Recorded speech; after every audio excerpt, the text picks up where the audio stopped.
এই সেই ফেরদৌস হাসান যার সাথে পরকীয়া করতে দুবাই গিয়েছিল। যাই হোক, আমি এটা সত্য কিনা মিথ্যা জানি না, বাট এই লোকটার সাথে দুবাই গিয়ে ছবি ভিডিও দেখা গিয়েছে। অপু বিশ্বাস রমজানের ঈদের সময় দেশে ছেলেকে রেখে দুবাইতে শো করতে গিয়েছিল।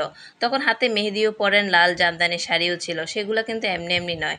কি পরিমাণ প্রেম থাকলে বছরে আসা একটা রোজার ঈদের ছেলেকে রেখেও কেউ দেশের বাইরে শো করতে যায়, সেটা আর বলার অপেক্ষা রাখে না। মানুষ সারা বছর কাজ করে বিশেষ দিনে সন্তান ও পরিবার নিয়ে কাটানোর জন্য, আর অপু বিশ্বাস ঠিক ঈদের সময় একমাত্র সন্তানকে রেখে দেশের বাইরে গিয়েছে।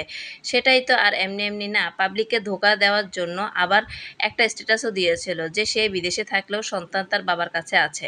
অপু বিশ্বাস কেন এমন বিশেষ একটা দিনে ছেলেকে ফেলে দুবাই প্রবাসী শ্রমিকদের মনোরঞ্জন করতে গিয়েছে, এটা নিয়ে যেন কেউ প্রশ্ন না তুলতে পারে, তাই শাকিব খানকে জড়িয়ে একটা স্ট্যাটাস দিয়েছিল।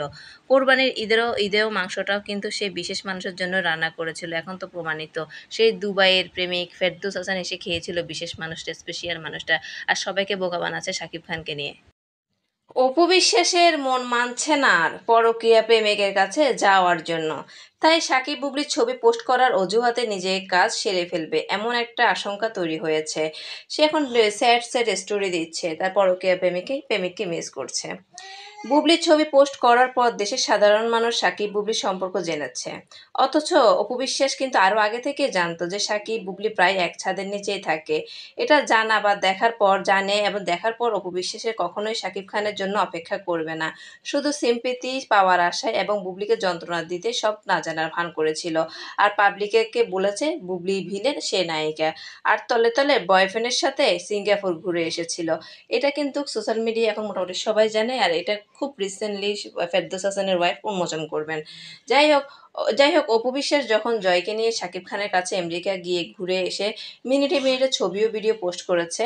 দেশে ফিরে নাকি এসে সে সুখবর দিবে বলেছে, স্বামী সন্তান ও শ্বশুর শাশুড়ি নিয়ে থাকবে বলেছে। ইন্টারভিউগুলো আপনারা দেখবেন, জমা আছে এখনো ইউটিউবে। এবং ফিরে এসে গট মেরিট স্ট্যাটাসও দিয়েছে, এটা খেয়াল করেছেন আপনারা?